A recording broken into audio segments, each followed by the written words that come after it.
예, 국민의힘 박수영 의원입니다. 장관님, 오늘 제가 오전 국감에서는 나랏돈 줄줄 새고 있는 산하기관의 전력 카르텔에 관해서 질의를 했었습니다. 지금 오질의에서는 과연 그럼 산업부는 제 몫을 다 잘하고 있는가, 이걸 한번 봐야 될 것 같습니다. 2016년에 공원법이 개정돼 가지고 출연 출자기한 만들 때에는 주무장관과 협의하도록 되어 있습니다. 2016년 이후 지금까지 268개가 신청이 됐는데 266개를 승인해 주셔서 출자기간 승인율이 무려 99.3%입니다. 이 회사들이 일 잘하고 있으면 다행인데 이번 국감에서 줄곧 지적했듯이 제 역할을 못하고 있고 적자투성이고 도덕적 해이가 만연해 있습니다. 출자 출연 기간뿐만 아니라 퇴직 직원들의 출자에서 재취업도 승인율이 무려 99.5%입니다. 그럼 이거 뭐 승인제도 있으나 마나한 거 아닌가. 그렇게 해서 간 퇴직자들이 가서 재취업한 다음에 고액 연봉 받는다고 제가 줄곧 말씀드렸는데 요약해서 한번 보여드릴게요. 자, 장관보다 많은 건 대부분이고요. 억대 연봉이 196명, 평균 연봉이 8천만 원. 장관보다 많이 받고 총리보다 많이 받는 사람 또 뭐 이렇게 많고요. 대통령보다 더 많이 받아요. 저 어제도 얘기했지만은 뭐 더 많이 받을 수도 있습니다. 일 잘하면.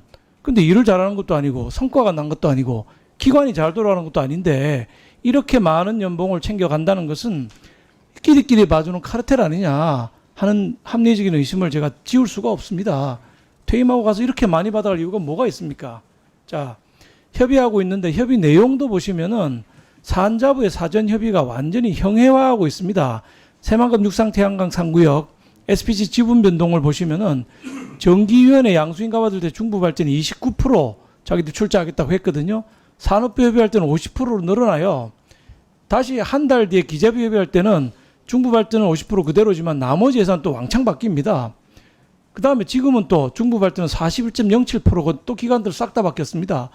이게 사전협의를 했으면 협의한 대로 하겠다는 게 사전협의 아닙니까? 장관님도 마찬가지로 저도 공무원 생활 31년 했는데 사전협의 했으면 한 대로 해야지. 이렇게 막 바꿀 바에 사전협의 뭐하러 합니까? 그 다음에 협의를 완전히 형해한 것이 또 해창만 수상태양강인데 이게 산업부에는 협의하고 회신을 받아가지고 했지만 빨간글 해놓은 거 보시면 2021년 3월 11일 날 남동발전 이사회에서 의결을 합니다. 의결을 했는데 기재부에다 협의한 건 3월 18일 날 보내서 받은 건 23일이에요. 사전 협의하라고 산자부하고 기재부의 산업협의를 사전 협의를 하라고 법에 돼 있는데 그거를 안 받고 이사회 의결 다 하고 뒤에 보내놓고 이렇게 형해화되고 있는데 도대체 발전자 회사들이 고장난 자동차처럼 달려가고 있거든요 지금. 그런데 부실과 뭐 적자 누적되고 나랏돈 줄줄 새고 있는데 도대체 산업부는 뭘 하는지 모르겠습니다. 산업부 과거의 명성을 찾아야 됩니다. 제가 행시 29회인데 그때 당시에 수석을 한 이창양 전임 장관이 행시 수석을 하고 산업부를 선택을 했어요. 그 정도로 그 위상이 높고 권위가 있던 산업부가 도대체 요새 일하는 거는 왜 이렇게 변했는지 제가 이해할 수가 없습니다. 산업부 후배들한테 미안한데 정신 차리고 다시 속도를 내야 될 거라고 생각합니다. 이제 그 신안 해상 풍력에 대해서 말씀드리고 시간 모자라면 나중에 추가 질의 거까지 땡겨 쓰겠습니다. 우리나라가 람사르 협약을 해서 이 표시된 지역들은 전부 갯벌 보존을 하겠다고 한 습지 보존 지역입니다. 근데 이 신안에는 유네스코 등재 유산이거든요. 한국의 갯벌이라서 전남 친안 일대는 유네스코 등재가 되어 있습니다. 다음 그 슬라이드를 보시면은 이 파란색 그린 컬러로 되어 있는 부분들이 유네스코 등재 유산이고요. 그 안에 빗금친 부분이 람사르 습지입니다. 이게 또 우리나라 법에 의한 습지 보호구역이고요. 근데 이 안에다가 보시는 것처럼 해상풍력 발전을 발전기를 넣고 변전소를 넣고 송정선로를 이렇게 집어넣도록 해줬습니다. 누가? 산업부가 해준 거예요. 자, 이게 무슨 문제가 있냐면은 2018년에는 철새 도래지라고 해서 신안 갯벌을 습지보호구역으로 전면적으로 문재인 정부 때 지정을 합니다.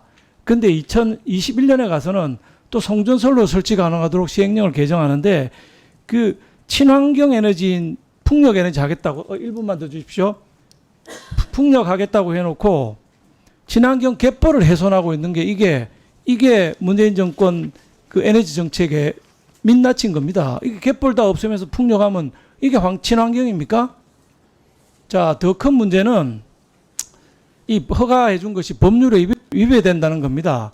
습지보존법에 보면은 농업생산시설, 응급조치, 홍수예방, 군사 목적의 경우에만 이게 이제 뭐 행위 제한에서 빼도록 돼 있습니다. 근데 법을 못 고치니까 국회로 올 수가 없으니 시행령을 개정을 했는데 다항에 해저 송전 선로를 집어넣어서 개정을 합니다. 근데 이거는 습지보존법에서 위임해 준 범위, 즉 모법이 위임해 준 범위를 벗어나는 건데 이 시행령 개정을 했어요. 자, 그 과정에 보면 해수부 공무원들은 이거 문제가 있다 싶어서 적극행정 사전 컨설팅을 요청을 했고 해수부 감사 담당관실에는 또 이 문제가 있으니까 답을 안 해줘요. 답을. 법제처에 보냈더니 야 이거는 법령에서 우리 못 해주겠다 이러고 돌려주는 겁니다. 그럼 산자부는 다 해줘요. 다 해주고 적극적으로 해주자고 공문 보내가지고 결국은 이 개정이 된 겁니다. 도대체 산업부에는 영혼 없는 공무원들만 있는 겁니까? 이 참 장관님 한번 답변 한번 해보시죠. 어떻게 앞으로 어떻게 하시겠습니까?